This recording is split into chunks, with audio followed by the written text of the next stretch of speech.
अगर आप option buying करते हो और कंटिन्यूसली आपके लॉसेस होते चले जा रहे हैं तो ये वीडियो आपके लिए, क्योंकि अगर आपने ये वीडियो पूरी देख ली तो आपको आज समझ में आ जाएगा क्यों आप लॉस करते ही चले जा रहे हो, ऑप्शन बाइंग में प्रॉफिटेबल क्यों नहीं हो पा रहे हो। अब इस वीडियो में आपको कोई स्ट्रेटजी नहीं सिखाने वाला हूँ, बल्कि ये बताने वाला हूँ कि आपके लॉसेस आखिर होते ही क्यों चले जा रहे हैं, आपको समझ में क्यों नहीं आ रहा है। तो इस वीडियो को बिना स्किप के पूरा देखना, क्योंकि ये वीडियो आपकी लाइफ और ट्रेडिंग दोनों को चेंज कर सकती है। तो बिना देरी के चलो वीडियो स्टार्ट करते हैं। अब देखो चार्ट पे मैं आपको दिखाने वाला हूँ कि आपके लॉसेस किस कारण से हो रहे हैं, ठीक है।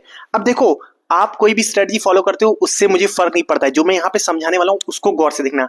अब मान लो एक सिंपल सी स्ट्रेटजी कोई बंदा यूज कर रहा है, मान लो वो सोचता है जैसे ही 5 मिनट की पहली कैंडल अगर ग्रीन क्लोज होगी तो वो अपसाइड की ट्रेड लेगा, अगर रेड क्लोज होगी तो वो डाउन साइड ट्रेड लेगा, और उसने ठान रखा है कि वो सिर्फ एक ही ट्रेड लेगा, अब चाहे उसका स्टॉप लॉस लगे या फिर टारगेट है, ठीक है। अब देखो मैं कोई बीच बीच से आपको नहीं दिखाऊंगा, इसी स्ट्रेटजी को देखते हैं बैक टेस्ट करके, फिर आपको बताऊंगा कि आप क्यों लॉसेस कर रहे हो। अब देखो यहाँ पे 22 तारीख दिख रही है, ठीक है। अब यहाँ पे देखो पहली 5 मिनट की कैंडल क्या बनी, एक ग्रीन कैंडल बनी। तो जो बंदा इस स्ट्रेटजी को फॉलो कर रहा होगा कि पहली ग्रीन कैंडल बनेगी तो वो अप साइड जाएगा, तो देखो अगर वो यहाँ पे अपना ट्रेड प्लान करता, तो देखो यहाँ पे अगर उसने ट्रेड प्लान करता और एसएल इस कैंडल के नीचे ही लगाना है आपको पहली वाली, ठीक है, तो देखो मार्केट उसको प्रॉफिट देता, ठीक है, कोई ओवर ट्रेडिंग नहीं, सिर्फ एक ट्रेड, ठीक। अब देखो 23 तारीख को देखते हैं, एसएल जाएंगे। देखो कोई भी स्ट्रेटजी 100% परफेक्ट नहीं होती। अब देखो 23 तारीख को आते हैं, 23 तारीख को पहली कैंडल कौन सी बनी, फिर से ग्रीन कैंडल। उस बंदे ने फिर वही किया होगा जो पहले दिन किया कि ग्रीन कैंडल पे अपसाइड के लिए वो देखेगा, तो देखो यहाँ पे भी उसको टारगेट बढ़िया मिलता है, ठीक है। अब देखो तीसरे दिन क्या हुआ, सिर्फ एक ट्रेड लेता है, अब उसमें स्टॉप लॉस भी हो जाए तो वो उस दिन अपना डे बंद कर देगा, ठीक है। इस बात पे गौर रखना। अब देखो फिर देखो 24 तारीख को देखो फिर एक ग्रीन कैंडल बनी, ठीक है, ग्रीन कैंडल बनी, उसने फिर क्या किया, ग्रीन कैंडल के क्लोजिंग पे अप साइड प्लान किया, तो यहाँ पे उसकी एंट्री हुई होगी एसएल उसका पहली कैंडल के नीचे। अब देख सकते हो मार्केट कितना तेजी से ऊपर गया, ठीक है। फिर देखो 24 हो गया, अब देखो 25 तारीख का देखते हैं। अब 25 तारीख को देखो मार्केट में फिर एक ग्रीन कैंडल बनी। अब ग्रीन कैंडल चाहे हैमर बने चाहे डोजी बने, उससे उसको मतलब नहीं है, वो सिंपल सी स्ट्रेटजी फॉलो करता है, ग्रीन कैंडल पे अप साइड की प्लानिंग करेगा, रेड कैंडल पे डाउन साइड की प्लानिंग करेगा। अब यहाँ पे फिर से देखो एसएल इसके नीचे रखता और उसको फिर टारगेट मिलता है, ठीक है। फिर देखो अगर मैं और आगे जाऊं, अब देखो यहाँ पे फिर बीच में बंद रही होगी मार्केट, फिर सीधा 29 तारीख, ठीक है। अब देखो 29 तारीख को देखो ग्रीन कैंडल बनी है, ठीक है, यहाँ पे ग्रीन कैंडल बनी है। अब उसने यहाँ पे अगर ग्रीन कैंडल के हिसाब से अप साइड का ट्रेड लिया होगा तो यहाँ पे उसका अब एसएल कटता, ठीक है, एसएल कटता। पिछले 4 दिन उसको प्रॉफिट हुआ लेकिन आज उसको लॉस हुआ, ठीक है। 4 दिन देखा ये स्ट्रेटजी, आपको एसएल तो जाएगा, ठीक है, अभी रुके रहो। यहाँ पे वो अपनी ट्रेडिंग बंद भी कर देता है, आपकी तरह ओवर ट्रेड नहीं करता है, ठीक है। वो यहाँ पे छोटा सा स्टॉप लॉस लेगा इस कैंडल के नीचे लगा के जो रखा होगा और वो बंद कर देगा, उस दिन का उसका डे बंद, ठीक है। ताकि इससे फायदा क्या होगा, जो उसने पिछले 4 दिन में बड़े प्रॉफिट कमाए ना, वो आज छोटे से लॉस लेके बस निकल गया, ताकि उसके प्रॉफिट ना खत्म हो, समझ रहे हो ना बात को। अब फिर देखो अगले दिन आओ चलते हैं, फिर देखो 30 तारीख को क्या हुआ, रेड कैंडल बनी है भाई, बड़ी सी रेड कैंडल पे उस क्या करेगा, डाउन साइड की प्लान करेगा ट्रेड लेने की, ठीक है। तो वो यहाँ पे एंट्री करता और इस कैंडल के ऊपर स्टॉप लॉस रखता, देखो फिर उसको बेहतरीन टारगेट मिलता। फिर देखो 30 तारीख को फिर आओ जुलाई में, अब पहली तारीख आ गई जुलाई की। अब देखो यहाँ पे ग्रीन कैंडल बनी, फिर यहाँ पे वो क्या करता, अप साइड का प्लान करता ट्रेड, फिर देखो यहाँ पे उसको बढ़िया टारगेट मिलता, देख सकते हो आप, ठीक है। तो इस तरह से वो क्या करता है, सिर्फ एक ही स्ट्रेटजी को और एक ही ट्रेड उसने मन बना रखा है, कोई दूसरा ट्रेड नहीं, कोई तीसरा ट्रेड नहीं। वो क्या कर रहा है, सिंपली कोई भी टेक्निकल एनालिसिस वो नहीं कर रहा, बस हाँ वो ये देख लेता है सपोर्ट रेजिस्टेंस कहां पे, ठीक है। बस वो ये देखता है कि एक ग्रीन कैंडल बनेगी तो अप साइड प्लान करूंगा, एक रेड कैंडल बनेगी तो डाउन साइड प्लान करूंगा, ठीक है। तो कहने का मतलब ये है कि अगर आप सिर्फ एक स्ट्रेटजी को लंबे समय तक फॉलो करोगे ना तो वो आपको रिजल्ट देगा। मैं ये नहीं कह रहा हूं जो मैंने अभी आपको दिखाया है वही कैंडल पे ही आप देख के बस ट्रेड ले लो, ऐसा नहीं करना है आपको। ये मैंने सिर्फ आपको ये बताने के लिए बताया है कि ट्रेडिंग कोई भाई बहुत ज्यादा टेक्निकल वाली चीज नहीं है, जितना आप इसमें टेक्निकल में घुसोगे ना उतना ही लॉसेस करते जाओगे। 50-50% चांस होता है, या तो मार्केट ऊपर जाएगा या तो नीचे जाएगा, ठीक है।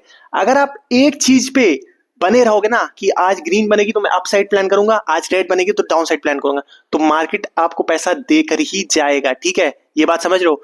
और दूसरी तरफ अगर आप रोज अपनी स्ट्रेटजी चेंज करोगे, मतलब आज आपने देखा यहाँ पे एसएल हिट हुआ था, ठीक है, आज आपने देखा कि आपकी स्ट्रेटजी वर्क नहीं करी, ठीक है, मान लिया आपकी स्ट्रेटजी वर्क नहीं करी, आपने सोचा कल दूसरी स्ट्रेटजी सपोर्ट पे बाय करूंगा, रेजिस्टेंस पे सेल करूंगा, कोई दूसरी स्ट्रेटजी चुन ली, फिर उसमें से एसएल जाएगा, ठीक है। तो स्ट्रेटजी अगर बदलते रहोगे तो भाई मार्केट आपको कैसे रिवॉर्ड देगा, आपको एक स्ट्रेटजी चूज करनी है और उसको करते हुए चले जाना है, ठीक है। ये तो हो गया एक बात की एक ही स्ट्रेटजी आपको यूज करनी है, चाहे जो भी स्ट्रेटजी आप यूज कर रहे हो, ठीक है। आप अगर सिक्का उछाल के भी डिसाइड करो ना कि आज हेड आएगा तो मैं ये करूंगा, आज टेल आएगा मैं ये करूंगा, तो भाई वो भी करोगे ना अगर कंसिस्टेंट बेसिस पे, तो भी हो सकता है आप प्रॉफिटेबल बन जाओ, ठीक है। लेकिन अगर आप रोज अपनी स्ट्रेटजी चेंज करते रहोगे तो भाई मार्केट आपको हमेशा एसएल हिट करवाएगा। तो आई होप ये आपको समझ में आएगा कि नंबर 1, स्ट्रेटजी नहीं चेंज करनी है, रोज एक ही स्ट्रेटजी, कोई भी स्ट्रेटजी हो भाई, सिंपल से सिंपल स्ट्रेटजी वर्क करती है, ठीक है। लेकिन एक ही स्ट्रेटजी, ज्यादा कॉम्प्लिकेट मत करो, ठीक है। एक कोई भी स्ट्रेटजी उठाओ और उसको बैक टेस्ट करके देखो और उसी को रोज अप्लाई करो, कोई दूसरी स्ट्रेटजी पे जाने की जरूरत आपको नहीं है। और दूसरा, जैसे मैंने दिखाया कि बहुत सारे दिन तो यहाँ पे मार्केट उसी की डायरेक्शन में गई, लेकिन एक दिन स्टॉप लॉस हुआ, ठीक है। कहीं पे यहाँ पे मैंने दिखाया था, ठीक है। यहाँ पे जैसे यहाँ पे मार्केट देखो ग्रीन कैंडल बनाई, लेकिन नीचे जाके फिर स्टॉप लॉस हिट कर दी एक दिन। अब यहाँ पे दूसरा पॉइंट आता है कि भाई अगर स्टॉप लॉस हिट हो जाए तो एक के बजाय दूसरा ट्रेड नहीं लेना है भाई। यहाँ पे आ जाती है डिसिप्लिन की बात। एक तो स्ट्रेटजी की बात हो गई कि एक ही स्ट्रेटजी फॉलो करनी है, दूसरी बात आ जाती है डिसिप्लिन की। अगर एसएल चला गया तो दोबारा ट्रेड नहीं लेना है, उस दिन बंद कर दो भाई। यही दो चीज आपको प्रॉफिटेबल बना सकता है और कुछ आपको प्रॉफिटेबल नहीं बना सकता है। अगर आपने एक स्ट्रेटजी पकड़ के उसको कंसिस्टेंट बेसिस पे अप्लाई करना शुरू कर दिया डिसिप्लिन के साथ दूसरा, तो आप प्रॉफिटेबल बनने की राह पे निकल पड़ोगे। आई होप ये आपको समझ में आ गया होगा पॉइंट कि रोज रोज स्ट्रेटजी बदलने से ही आपके रोज रोज स्टॉप लॉसेस हिट होते जा रहे हैं। और दूसरा, जब स्टॉप लॉस हिट हो जाता है तो ओवर ट्रेडिंग और रिवेंज ट्रेडिंग करके अपना पूरा कैपिटल आप उड़ाते जा रहे हो। अब दोस्तों यही बात जो है ना, जो नया बंदा आ रहा है ना ट्रेडिंग सीखने, उसको नहीं समझ में आएगी। वो 2 साल पहले लॉसेस करेगा, उसके बाद उसको ये चीज समझ में आएगी कि भाई एक ही स्ट्रेटजी पे वर्क करना है और डिसिप्लिन रहना है, तभी आप प्रॉफिटेबल बन सकते हो। लेकिन अगर आप आज बिगनर अगर ये वीडियो देख रहा है और वो आज ही से ये दोनों बात पे अप्लाई करना शुरू कर दे, तो भाई आपको 2-3 साल अपने बर्बाद नहीं करने पड़ेंगे। आप आज ही से अच्छा कर सकते हो ट्रेडिंग में, अगर आपने ये 2 चीज अपनी ट्रेडिंग में इंप्लीमेंट कर दी कि एक ही स्ट्रेटजी पे सिर्फ वर्क करूंगा कंसिस्टेंटली बेसिस पे और डिसिप्लिन के साथ। मतलब एक ट्रेड अगर माना है कि एक ही ट्रेड करूंगा तो दूसरा ट्रेड नहीं होना चाहिए, चाहे प्रॉफिट हो चाहे लॉस हो। तो ये था पूरा निष्कर्ष जो आपको अपनी ट्रेडिंग में लागू करना है, तभी आपको सक्सेस मिल सकती है। आई होप आपको ये वीडियो अच्छी लगी होगी। अब देखो, ये मैंने ऑप्शन ट्रेडिंग के लिए आपको बताया। अब आप स्विंग ट्रेडिंग करते हो, चाहे जो भी ट्रेडिंग करते हो, क्रिप्टो ट्रेडिंग करते हो, सब चीज में यही अप्लाई होता है, डिसिप्लिन और एक स्ट्रेटजी। तो कोई भी टाइप की ट्रेडिंग कर रहे हो, यही 2 चीज आपको लाना है अपने अंदर ट्रेडिंग में, ठीक है। तो ये ऑप्शन बाइंग के लिए भी है और हर जो आप ट्रेडिंग कर रहे हो उसके लिए, ठीक है। तो ये वीडियो अच्छी लगी तो भाई लाइक जरूर करके जाना, चैनल को सब्सक्राइब कर देना। मिलते हैं नेक्स्ट वीडियो में, तब तक के लिए जय हिंद।